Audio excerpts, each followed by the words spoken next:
Morning, everyone. Welcome to another Sunday special, first one of 2023. And today we've got a team of Jay, Adam, and Abby. Helen couldn't make it today, but yeah, this team we maintain the ratio of ladies and men, and it should be as entertaining as always. So yeah, morning, gents and Abby. Morning. Morning, Piotr.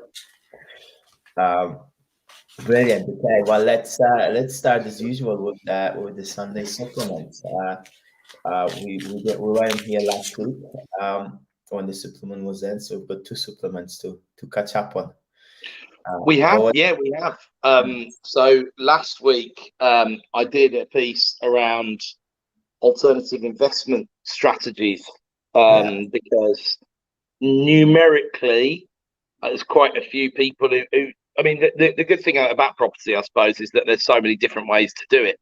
For example, we would be a good example of that. You know, we would rarely, if ever, tread on each other's toes in terms of what we're looking at. We would rarely be bidding on the same thing at an auction, despite the fact that all of us are heavily involved in auctions. So I thought it was a good time to look at alternatives, purely because the cost of debt is so high at the moment.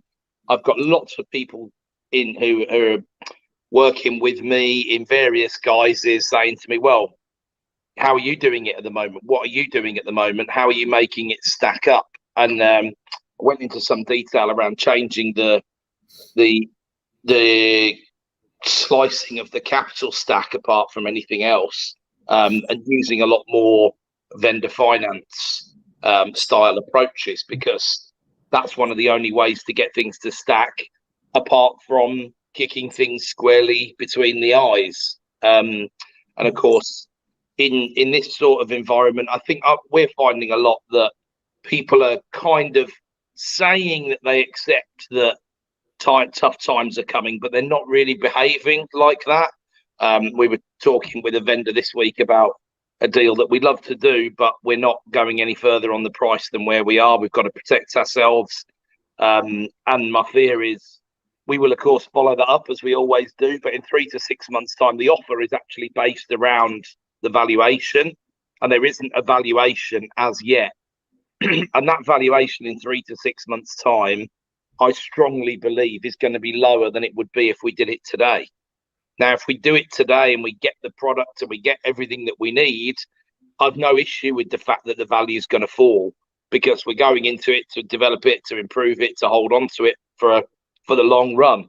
But in 3 or 6 months' time, I'm pretty sure I'm going to be less minded to go over and above what the valuation says in order to secure the deal. So I've been quite cautious to couch that offer around, and I love working on a transparent basis with vendors. It's a lovely, fresh way to approach things and do the best we can for them without compromising ourselves, I suppose. And then this week I went on to talk a bit more about advantage, and where you get edge from. So for those who aren't aware, I've had a fairly illustrious sideline, and sometimes has captured my full-time attention as an advantage play gambler over the years. So at a really simple level, that means betting when you've got the edge rather than the house having the edge.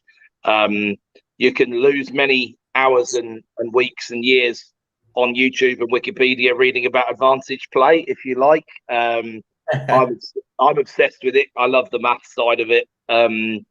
It's the only way I would ever gamble when I've got an edge, to be honest with you. Now, if you think about translating that to property and investment in general, then property, your edge is that it tends to go up over time. Then there are these are the sort of market edges. You know, there's not enough dwellings, whether that be, I mean, arguably too much commercial retail, sure, but not enough residential dwellings. Lots and lots of commercial types of dwellings there aren't enough of, or they're not in the right location. A difficult planning system, dysfunctional, etc., etc. And so the supply is constricted. Then you throw in the fact that people are obsessed with the stuff, and everybody wants to own their own, and there's still plenty of room in the market forces doing some work. But then I make the point that if we all sit back and wait for the market to do it for us, well, we might as well just bang some money in some REITs or similar sort of vehicle if we can't gain our own edges. So our own edge can be around how well we interpret the data. It can be around how good we are with people and what relationships we build and we've got. It can be about seeing something that other people haven't seen. The developers at the very, very top level always say that it's about looking at something in a different way and looking at the risks in a different way as well. You know, that's always been the way that I've looked at things in terms of this is one of the reasons why buying at a sensible price is such a good strategy overall, because if you need to bail out, if you buy, I've heard a real life example I can give you. If you buy a commercial property with co-op in on a lease for £1 million, and then at the end of the lease, co-op vacate, and there isn't any demand from another retail, convenience store style operation to take that over, that building might be worth as little as £300,000. That's a live example that I've seen in play. So that the level of risk you're taking there is 700k. Now, of course, rent was collected over the years, but I'm sure I've spoke about this many times where people will buy HMOs particularly and pile so much money into them up front on the basis they're going to get £1,000 a month cash flow for the 100 grand they've left behind in that HMO, and they're not really looking at it in the way that I would, where that's 100 months of everything going to plan, which of course it never does. That's 8 years, 4 months, 8 years, 4 months of everything going to plan before you get your money back. And then you'll get into a territory where you're going to actually make some profit. And of course, in reality, year 3, year 4, you get bigger maintenance bills, you get this, you get that, you get the other. So a little bit about how the maths behind, if you bet on a football coupon, then the bookmaker's got an edge if you're just going in betting on what you think will happen, which of course is what most 99% of the population would say that's what betting is all about. But the advantage player disagrees, and they say, well, I want to bet where I've got an edge, and if there are multiple places where I've got an edge, so for example in the data, in the area, in the people skills, in the financial structure, in all of that, then all those edges will compound to give me a much, much bigger edge.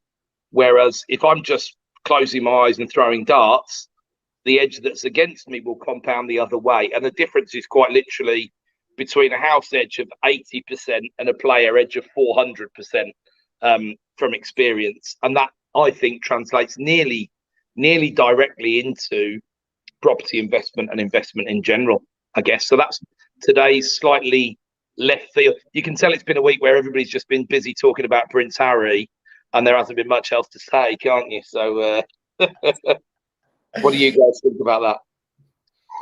Nice one. Well, about Prince Harry, no comment. You won't pull me into that one, I'm afraid. Sorry. Yeah, no comprendez-vous inglés on that one, I'm afraid. Well fielded. But interesting. One second, Baba. Interestingly, one of the things that we found in the last 3 months, at least, is the way that we're looking at deals has changed, and where we're getting deals has changed as well. How we're negotiating those things has also changed, and it's not specifically around your article this morning, but. And it may not be about competitive edge, but it is about gaining an advantage, because we're not seeing it as competition. We don't. There's no one to compete against in our space, fortunately or unfortunately.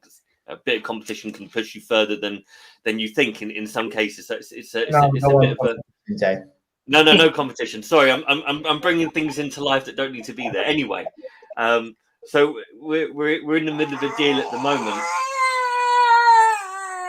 Yeah, I feel like that when I talk about this deal. I start hearing about this deal and I start crying too. But we're almost at 11th hour in this deal, and I think it's worthwhile not sharing anything about the deal at the moment. because it's the 11th hour. But if I tell you that the majority of the competitive edges that you were talking about in your article, we've had to employ or apply the majority of those just to get to where we are now. And that's it's a real life example. So reading that article, I think I left a gift just going, yeah, baby, yeah, because it's literally that's what we're going through now. And I don't know if it's a sign of the times. Certainly, there's complications seller side, and I think that's sometimes market irrelevant, because in the space that we're in, you're always dealing with seller motivations that are not the norm.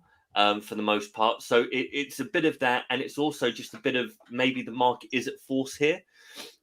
So we have to take some real time considering next steps and how we're conversating with people around these things to kind of get the deal moving forward, because deals can just block up in this kind of environment. They really can. Yeah. That whole piece today has absolutely come from my recent experiences of how we're having to negotiate on things in order to give the vendors what they want. You know, we're already sharp on pricing by definition. Now, the right sorts of vendors understand that anyway and don't expect you to do it for nothing. They understand when they're dealing with a business or a professional. You know, there's a reason why We Buy Any Car buys so many cars every week, month, year, etc., etc. So particularly people with a business background understand that side of things, but then they have tough decisions to make. You know, we've got a vendor this week that we would love to do the deal, but as I say, we can't stretch any further, and the price just isn't there for her. And she's been, we've all been very honest and open throughout the process. There is an element to which she's been benchmarked because somebody made a cash offer last year, then had it surveyed and pulled out, didn't try to negotiate, just pulled out. And they'd shown proof of funds and all the rest of it. But the problem is her expectations are now anchored up here, and now they need to come down quite a lot because there's a significant development amount involved in that. Not going to be easy. Not going to be easy. But as I say, we'll keep following it up, and we'll see where we get to with all of that as time goes on. And there's more and more things like that coming up. We've also, and not just in-house, but with people who are in boardroom club, heard of a few fixed rates being pulled this week. It seems like I would almost suggest that the lenders have got back together at the beginning of January and gone, right, there's too many things hanging at too good a rate. We can get the money out the door at a higher rate, and we don't care too much about who we shaft in order to do it. I've seen too much of a pattern this last 7 days to think that it's anything other than, and it's not in the bond markets, it's not in the swap markets. You know, they're much calmer than they have been. It's not news from inflation across the pond. It's not something going on in Japan or Germany or Italy or the US or anywhere like that. It looks a bit like sharp practice to me. And I think there's a real interesting spread of where the workload is, because we've got a couple of lenders we're dealing with who are still working on a 2-month SLA. I don't think you should be able to call it an SLA if it's 2 months, to be honest, because the word service, the words level, and the words agreement are all not applicable to something taking 2 months. We had one that was on the 24th of October. We were told it would be reviewed within the next 2 months. So I sent an amusing email on Friday, the 23rd of December, saying, as we're 1 day away from the 2 months, I assume this will be being reviewed tomorrow, which of course I know it wouldn't be.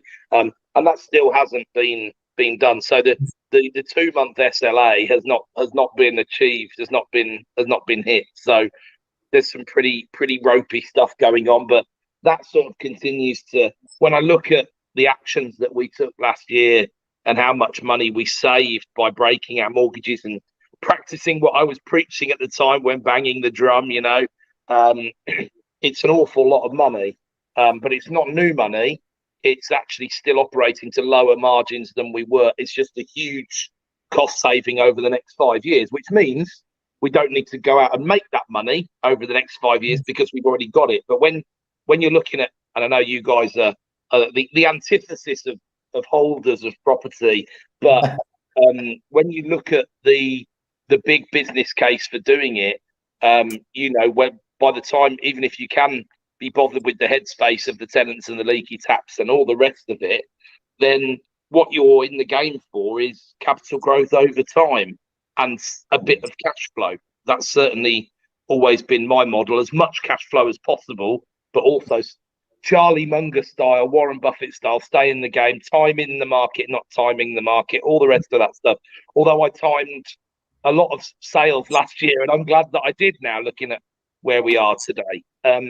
Although on that front, there's a huge amount of, I can only describe it as propaganda going on about how bad the market is, when what we're seeing right now we've got a house that went on in a suburb of Birmingham, West Birmingham, and it's gone on at a reasonable price, and it's got 28 viewings. Now, it's not gone on at a quick sale price, it's gone on at a realistic price, and it looks like, 28 viewings, you'd suspect it'll go over the asking, and there'll be some sealed bids. Now, that's happening in the middle of January 2023. So I wrote today about how, there's a real big dichotomy between the investment mortgage rate, which I would suggest is the 5-year fixed limited company rate these days, and the residential mortgage rate, where people have been stress tested at that 5.5% for years, and it's at 4.xx with the right lender. Or most people who haven't got some kind of adverse credit will be able to get 5.5% or lower. So their affordability hasn't been compromised as yet. And at the moment, it doesn't appear like it will be compromised, and that will keep the residential market sort of ticking over as it looks to me like we're going through a relative adjustment, in the same way the stock market in the US adjusted last year. It was up 90% over the course of 3 years. It ended up the year blowing off 18. Of course, everyone talks about the 18 rather than the 90, because once the money's in the bank, nobody wants to give it back, and that's fair enough, I think.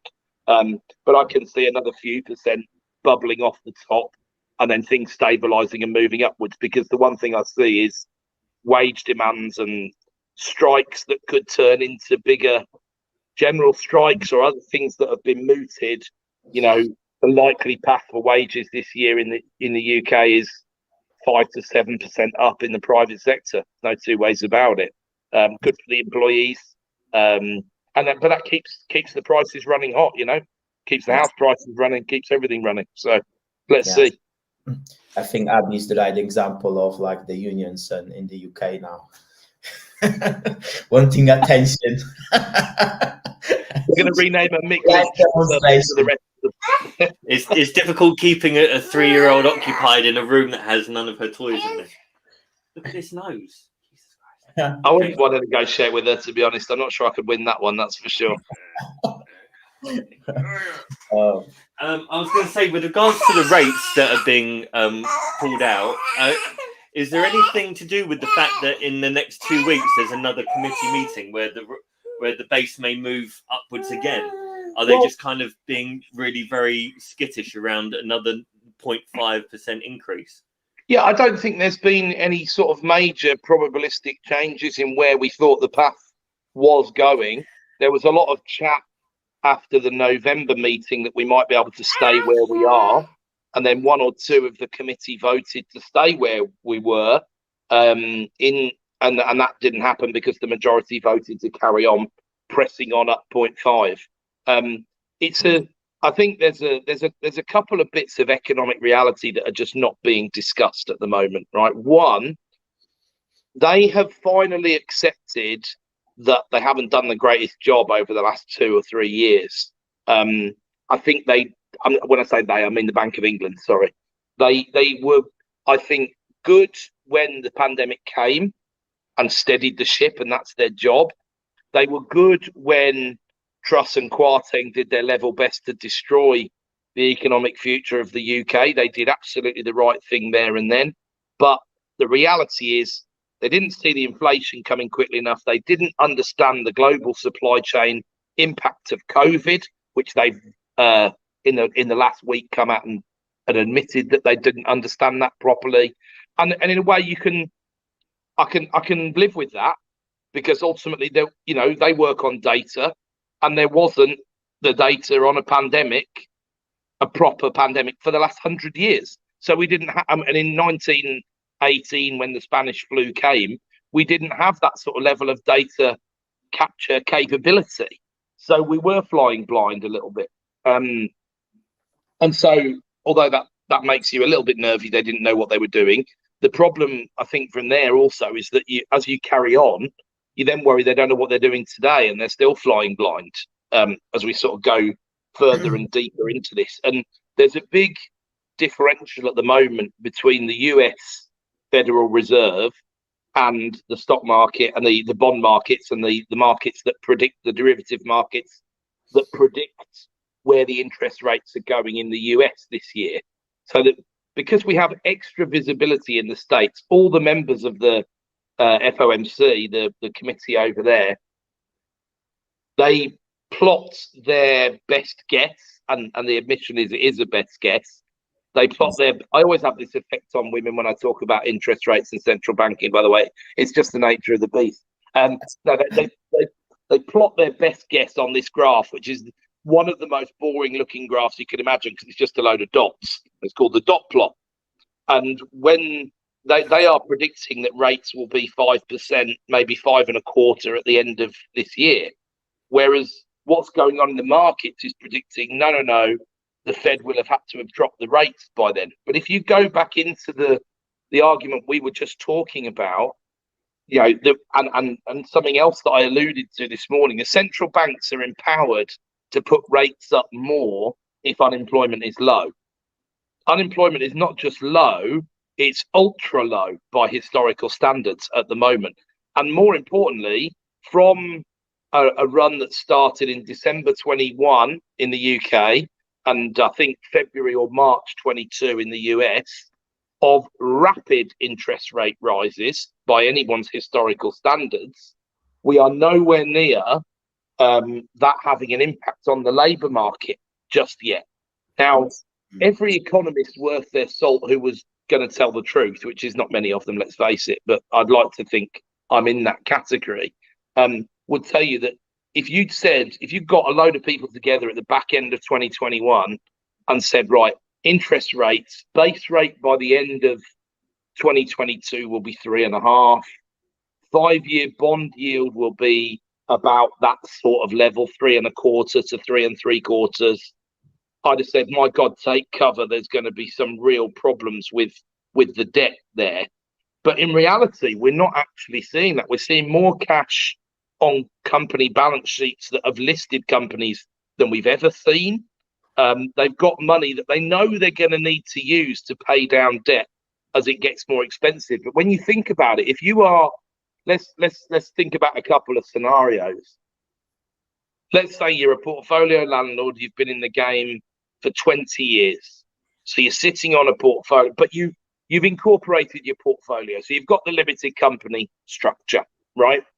Now, let's say you have had in that 20 years about 200% capital growth, right? So you bought these 20 for a sum total of 2 million. They're now worth 6 million. You've done a bit of refinancing over the years and you owe 2 million. You haven't wanted to gear up beyond what you've paid for the properties, right? So 33% loans of value in today's market. So it's not a major headache for you in terms of your mortgage costs are probably coming in at about a quarter to a third of the rent that's coming in. And you've got all the rest of that free cash flow to pay agents, to pay accountants, to do the maintenance, to do the compliance, to do all those things you need to run the portfolio. And you've got some nice free cash flow from that, a 6-figure sum every year. The tax net is tightening around all of us as we speak if we're unfortunate enough to live in the UK jurisdiction. And so you don't need and don't want to take all of that money out of the company every year and get absolutely slapped for tax on it. You're quite happy drawing down 50k. That's enough for your lifestyle. You've got no mortgage on your own home and all the rest of it. Now, when you've got hundreds, 100,000+ coming in of free cash flow into a business every year, the natural reaction would be to reinvest it and buy some more, and do some things maybe you wouldn't have done in the past, but you learn as you go on and you see solid investments and you get involved in them. You might gear those at 75%, you might not gear them at all, you might just use the cash. But when you've got mortgages that were 3% that are now 6%, you might say, well, hang on a second, that 6% is not the worst return in the world. And I get to control that 6%. So do you know what? Of my £300,000 free cash flow this year from that portfolio, what I'm going to do is I'm going to use 200,000 of it to pay down some of the debt, because I'm not paying 6% when it comes back to remortgaging. I refuse to work for the bank. And there'll be, there's quite a lot of, maybe not quite framed like that, and obviously every example is different, but I've spoken to a few investors who are thinking along those lines. Now, what does that mean?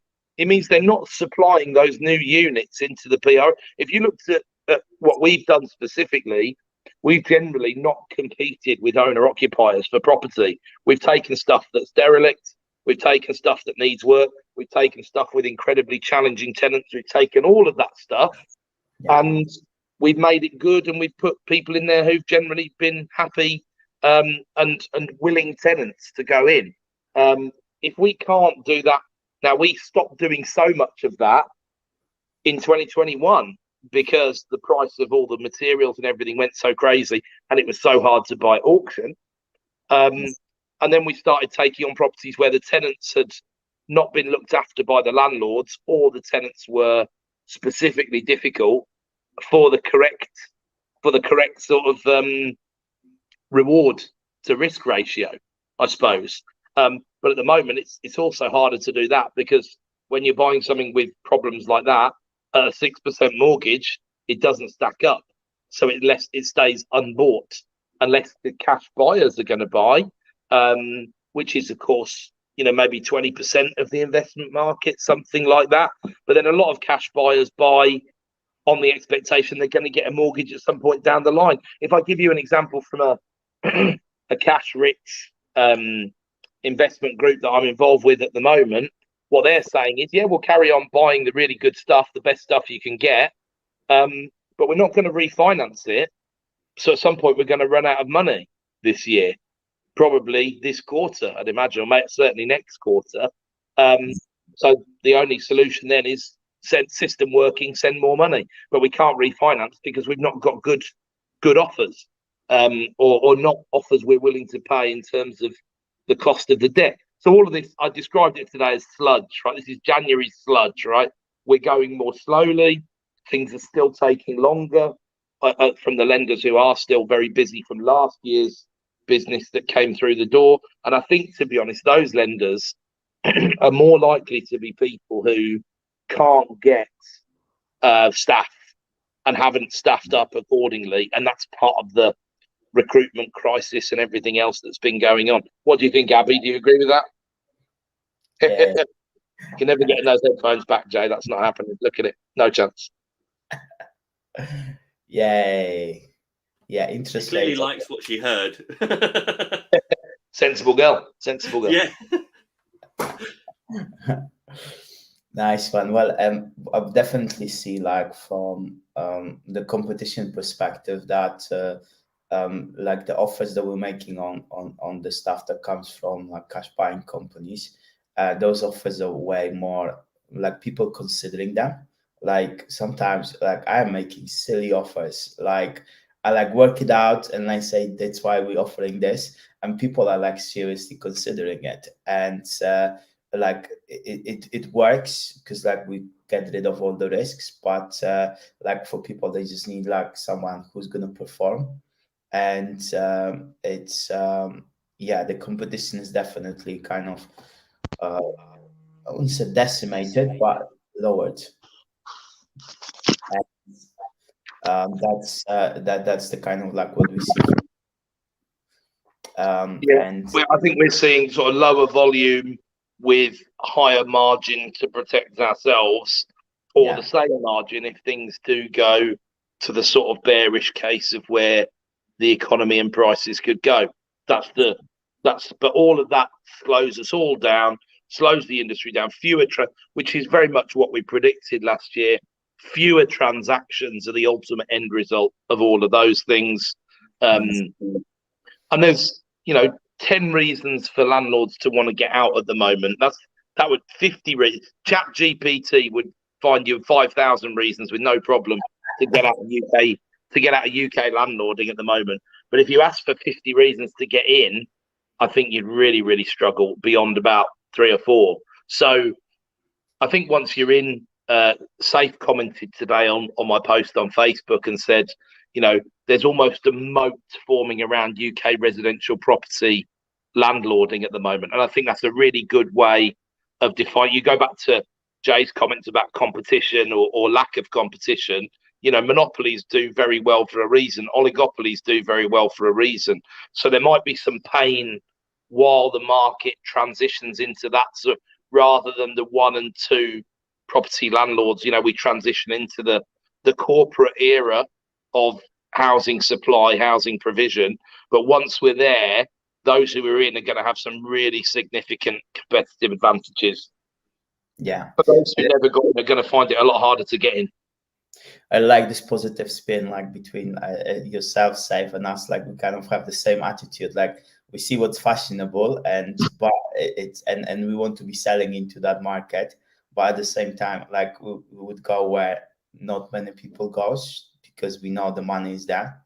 If things are structured well, and then it's like some holding, and then selling into the right market when the time is right is the way to go, I think, now. Let me show you this just quickly. I've got a young man sport. Look at this branding. There we go. There we go. Look, there we go. Wow. Oh, wow. exclusive merchandise only here. On brand. I like it. You can see Abby is wearing black and white, so that's also on brand. Absolutely. And it says Epic on the front, so she's definitely representing. You need to get one of those inflatable hammers, Jay. One of those big ones, and she can just smack you on the head like occasionally during the recording. That would be great. It would be brilliant, but every inflatable we ever gotten her, she's just chewed it to pieces. Okay, imagine. Escape. This is the reverse of the doctor with the small child that came on BBC a few years ago, isn't it? Really, she's going out the room rather than coming in. Amazing. So definitely interesting times with the way the market moves. What are your overall thoughts, Piotr, in terms of what the direction of both the commercial and the resi market this year in the UK? What do you see happening? Yeah, I think, like, to be honest, things are still selling. There are people who want to buy things, and there's way more people kind of employing their own capital. Like when we had a chat with some auctioneers, like kind of one of the auctioneers said that people have been waiting for a long time with the cash to employ. Like they know, like now is the time, because they've been sitting on sidelines maybe for some time. Even though like we might not see a massive drop, but they're probably buying things at levels that are much lower than they'll have to be previously at. So those people are getting more active. There are people who have SAS pension. There are people who have like sick pension. Like all that pension people, they want to employ things because those things might not be doing well in the stock market right now. Well, yeah, and inflation's playing on their mind, of course, as well, because they've sat. And I think what people maybe don't necessarily realise is that when the market is rising like it was, it's all very well, doing the data thing and saying, well, it was up 1.2% in April 2022 or whatever. But in reality, things were getting chased and bid well above what their asking prices were in a lot of situations. So there was extra heat on top of the heat, and people just couldn't participate or couldn't bring themselves to, which is why they've got all that cash that you're talking about. Then when things start to slide a little bit, then prices come back a little bit more than the figures show. So you might have been. I mean, I definitely had some live examples of this last year where we're selling properties that were going at sort of 7 to 10% above what the agent had said. I mean, the most extreme one I can remember is we had it on the books at 120k, as in value, about the value where we thought it should be, maybe 125 to actually achieve in a sale. Agent came round and said 140, and it sold in the first weekend at 147,500. Now, that's only one example, and the most extreme example in the percentage.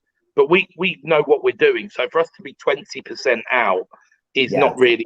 And if that house went to market today in the same state that we sold it, I think it goes to market at 125, and it kicks around for a bit and maybe gets between 120 and 130. That's the reality. So that's your 15% drop personified in it. And why you deal with, the worthwhile bit of dealing with the residential market on the way out of deals, although you have to mess around, although you have to put up with quite a bit, is that the buyers are very motivated. So ultimately, if you can deal with motivated sellers and you can deal with motivated buyers, then you've got a pretty good business there. And while the capital growth doesn't look that exciting over the next couple of years, you've got that option to say, well, maybe I should be the one. I mean, personally, I haven't been getting the money in and paying down the debt. I've been getting the money in and hoarding it to do a full Warren Buffett, high gearing, high liquidity, because the debt is deductible in terms of tax purposes, and the tax burden's so high at the moment, and a lot of the debt has been fixed at a nice low level. That's even more incentive to hold on to the money and wait for some things to happen and keep poking. And like you, put some offers in where you'd expect over the last 2 years, I don't think you'd have even put in offers like the offers we've been putting in at the moment. But instead of getting told to run away fast, people are prodding, people are asking, people understand the logic of why you're doing what you're doing. Absolutely. Yeah. It's and also like people might have different motivations as well, because previously people will have had like financial issues and stuff like that. Right now, maybe they need cash to employ in other deals that are extremely good in the markets that they know really well. Sometimes the sales are purely to liquidate and buy better things somewhere else.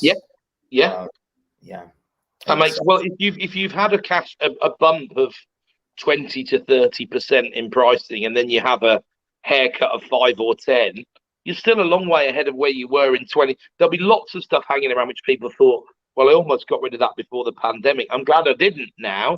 But do you know what? Rather than sit and speculate on a rocky market, just cash in now.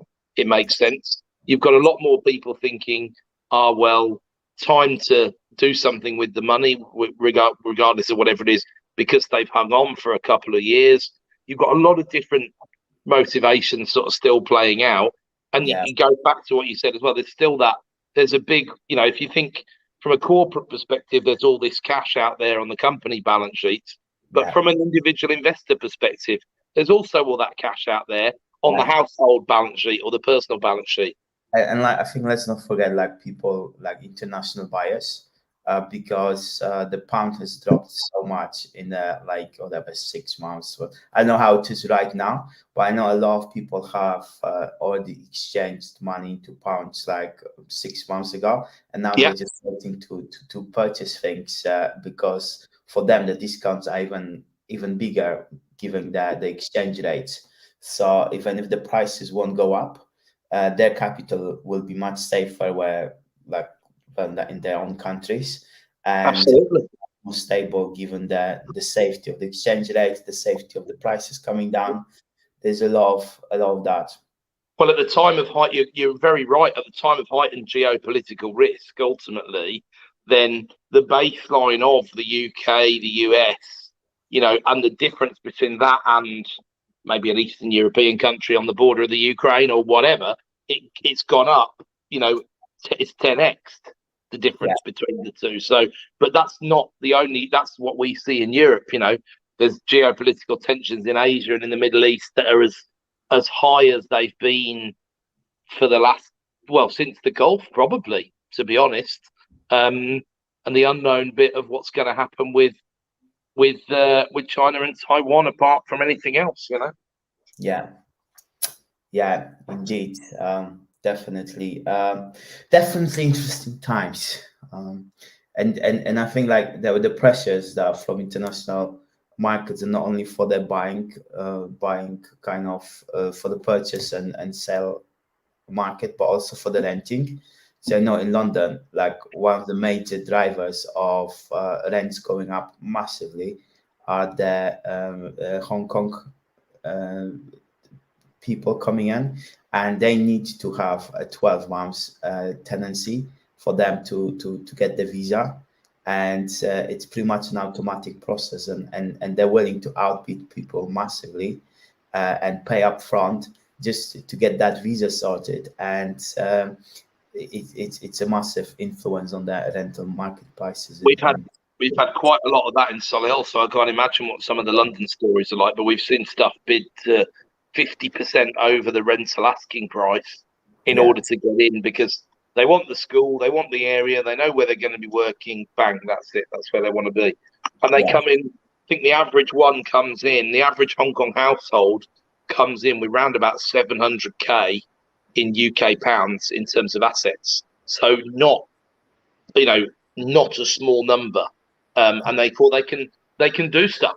They can swing the bat and in order to make a big move that, from our side of the fence, looks extremely sensible, given what's been happening in recent times in China. Yeah, that's right. Especially that their 700k might not be theirs at some point, or they might not be able to use it as like the way they Exactly. can use it in the UK. Exactly. So yeah. Jay, any comments? You've been busy today. Yeah, I get the feeling the moment I start talking, she's going to start yelping again. I think you've done 10,000 steps today already. Thank you. Well, that takes the pressure off finding a bit of time to get on the old rowing machine. So it's good to hear. But no, I think it's a really interesting market. We've been asked to write a couple of things for some industry publications, and it's all centered around the same kind of thing. Assuming that there are no more political, economic, war-style events for the next 6 to 9 months, actually, I think the investment market is going to carry on regardless. You know, I made mention of, there are certain things that bolstered the market during COVID and certain things that slowed it down. Stamp duty holiday being one of the biggest things that kind of sped it up, and solicitors being able to keep up with that was one of the things that slowed it down. Land registry slowed a lot of things down. It's one of these things. There's the action, and then there's the reaction. I don't think we've actually seen the real reaction from maybe the events of the last 6 or 7 years yet.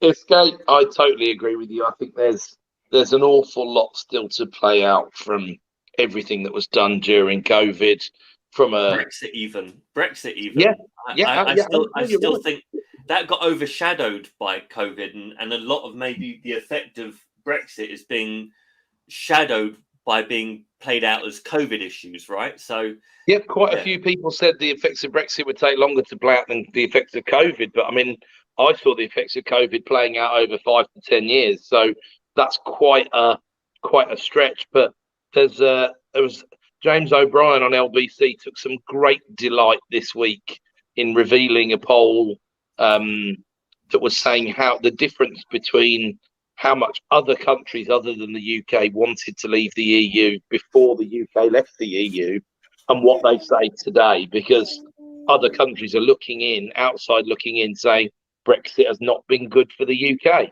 And I mean, most ardent Brexiteers would say they weren't expecting it to be good in the first place. Whether there's too many of them who either say it was worth the price or just keep waiting or whatever it is. But the problem from an economic perspective is always the same. I thought the economic case for leaving was weak. but I understood the political case. But ultimately, I'm an economist, so I was swayed by the economic case. We don't have a lot of growth to play with at a really simple level. We're an economy that was growing post-financial crash at 1.5% to 2%. So if you take 1% off that, you're really scratching around. Well, I think it's really interesting because you hear quite a bit of noise from the French market where they're trying to keep the right up because the right have made it really very clear that they're not seeing a great deal of benefit in being in the EC. And then you've got Angela Merkel somehow just disappeared into the ether, not heard or seen hide nor hair of her for God knows how long, right?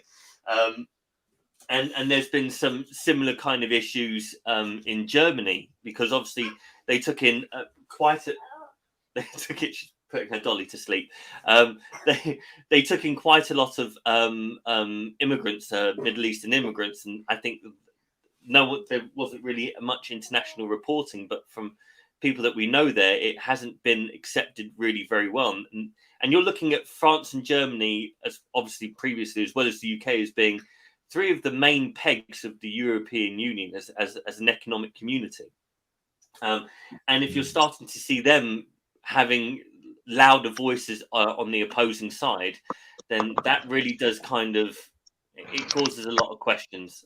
You're hearing the same thing in Italy as well.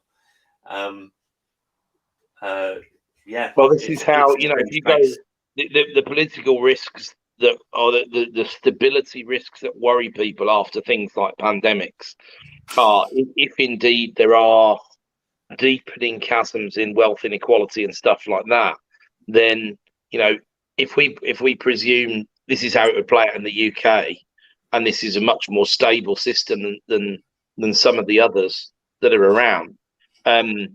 If Labour get in and win the next election and then have 5 years and don't make things better for the person on the street for a combination of the factors that we've talked about above, apart from anything else, then ultimately you've had the Conservatives, you've had Labour. That's when the doors open for the XYZ party. That might be a new thing that starts up, that might be on the hard left or the hard right, that could cause significant problems. And of course, the French have been fencing off Marine Le Pen for some years now, for a couple of presidential cycles. But those people are around and about. And as you mentioned, Jay, Italy have had a regime change with although it's a coalition, there's some salty far right activists involved in that, which usually do things a bit like, Truss was fairly far right in terms of being libertarian, and you saw what the international markets thought of all of that. The interesting thing for me is it's far less a left and right issue, and it's far more a popularist, non-popularist politics issue, right? Because what everyone is trying to do is pander, and in that pandering, there's zero progression. In fact, there's regression. Because the common person on the street, and I count myself and everyone on this call and everywhere else, a common person on the street, by and large, doesn't have enough information or a big enough part of the picture to be able to make a cogent decision around what policy change should happen. And that's the reality. And I imagine, just based on how different elements of the government, you've got planning and council tax, and they don't talk to each other. So you have to kind of hope that people higher up in government are talking to each other, and the chances of that are probably really very slim. But the reality is that everything is now being driven towards what is the higher demographic and how do we appease them most? Because the game is power, not progression. Who can stay in the longest and take the most whilst they're there? And there's an absolute there's an absolute irrelevance around whether it's conservatism or whether it's libertarianism, it doesn't really matter, because they're different faces, and none of them are showing themselves as being true politicians because their policies are weak and pandering. The way that they address things is weak and pandering. There's not a single person in government or politics today who can stand in front of somebody and just say, yeah, that was a fuck up. We completely balls that one up. Or I think the last Prime Minister was an absolute arsehole. Completely screwed us all over. And that could have been any of the last 4 in the last 5 years, right? And what the world needs is actually someone who's going to stand up and say, yeah, that may seem nice, but it's not going to work. But none of them have got the balls to say it, or the ovaries, or whatever genitalia you want to ascribe to somebody. They just haven't got it. Because the way they get to where they're getting to is they have to scratch so many backs and bend over so many benches that actually they don't have a decision to make. No, too many opposing forces to appease, whoever you are. And you've seen that. I think that's spot on, because you've seen that with Sunak, with things that are, if you've observed him over the relatively short time he's been in politics, he's definitely done some things that are not concurrent with his own values, but he's had to keep people. And now that he's facing his first rebellion in terms of the vote that's going through the Commons at the moment, and that will be, with a majority of 80 odd, that's some bad result, realistically. That is, I'm not saying it's the right or wrong thing, but if you can't keep the house in order, it doesn't look good for you if it happens again and again. That's for sure. Yeah. Brilliant. To make it not sound too dystopian, everyone have a fantastic Sunday. No one learned anything there, mate. Politicians are arseholes. We knew that. We're all right. Yeah, we knew that already. Yeah, to be honest, it was just a cathartic rant. I'll be honest. Yeah. That was a self-serving situation. A good one. Nice one. Well, I think we did well discussing all those subjects today, and Abby's contribution has been enormous to the entertainment factor. I think with our star rating for entertainment, I think we'll be high up today. Brilliant. Okay, well, thanks everyone for tuning in, making comments, likes, hearts, and all the other reactions. And we'll be back next week, hopefully with Helen. And anything else? That's all. Thanks very much, everybody. Thanks for your engagement as always. Brilliant. Have a good Sunday, guys.